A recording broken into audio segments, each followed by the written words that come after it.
I never considered myself a paranoid person.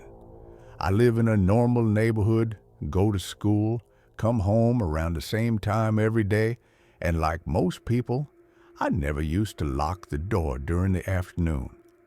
That's why what started happening last fall genuinely scared me. It all began with a message. I got home around 4 p.m. My parents weren't there. They usually didn't return until closer to 7. I dropped my backpack by the door, went into the kitchen, and checked my phone. There was a notification from an unknown number. You came home earlier than usual today. At first, I assumed it was a prank. Maybe someone I knew had changed their number. I replied, "Who is this?" The response came almost instantly. "You usually get home between 3:50 and 4:10. Today it was 4:03. That made me uncomfortable, but I tried to stay rational. Maybe it was a coincidence. I told them they had the wrong number and blocked it. That night, I almost forgot about it. The next day, another message came from a different number. "You're late today. You're usually already home." I checked the time. It was 4:26. I had stopped at a store after school. This time, I didn't respond. I blocked the number again, but the uneasiness stayed with me. I started locking the door, something I'd never done before. A week passed. No messages. I convinced myself it had been a dumb joke.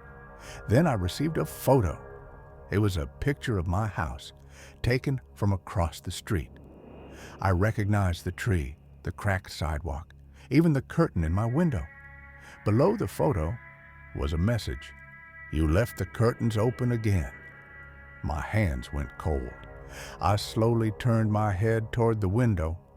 The curtains were open. That was the first time I thought about telling my parents. But how could I explain it without sounding ridiculous? "Someone keeps texting me creepy things" didn't feel convincing, so I waited. That was a mistake. The messages became frequent. Not every day, but often.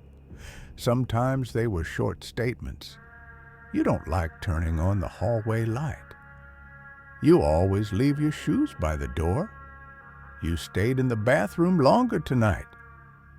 Other times, they were questions. "Why don't you look out the window at night?" I stopped responding completely. Blocking the numbers didn't help. They always came from the new ones. I began to feel watched.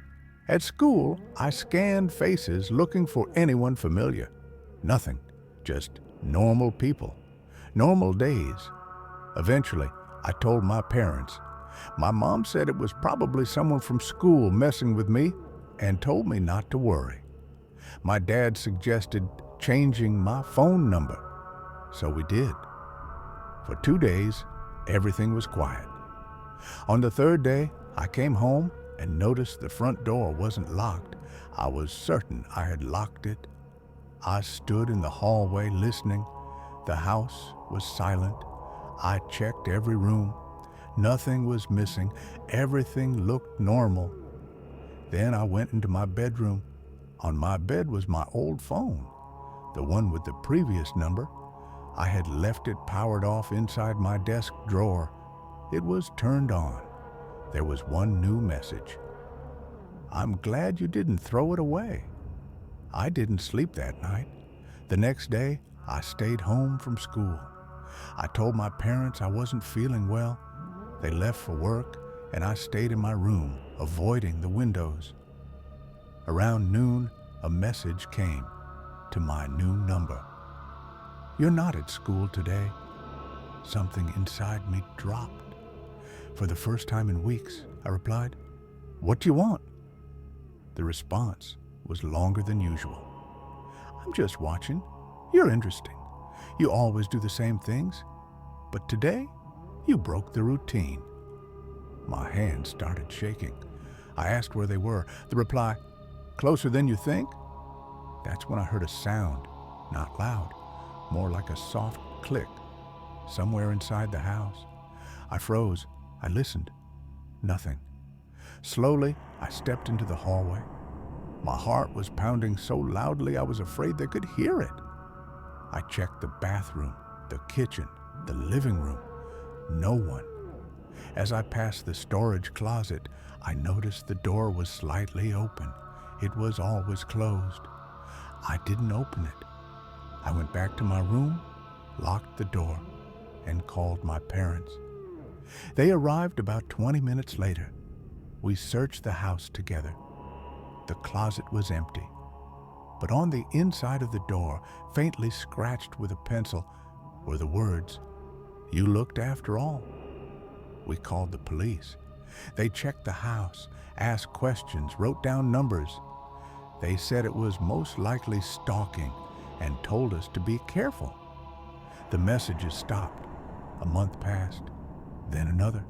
I almost forgot. Then one evening, I was in my room when I heard the front door close downstairs. I assumed my parents were home, but no one called my name. I stepped into the hallway. The front door was shut. The lights were off. My phone screen lit up. A new message from an unknown number. "You still don't lock your bedroom door. I do now, even when I'm not alone."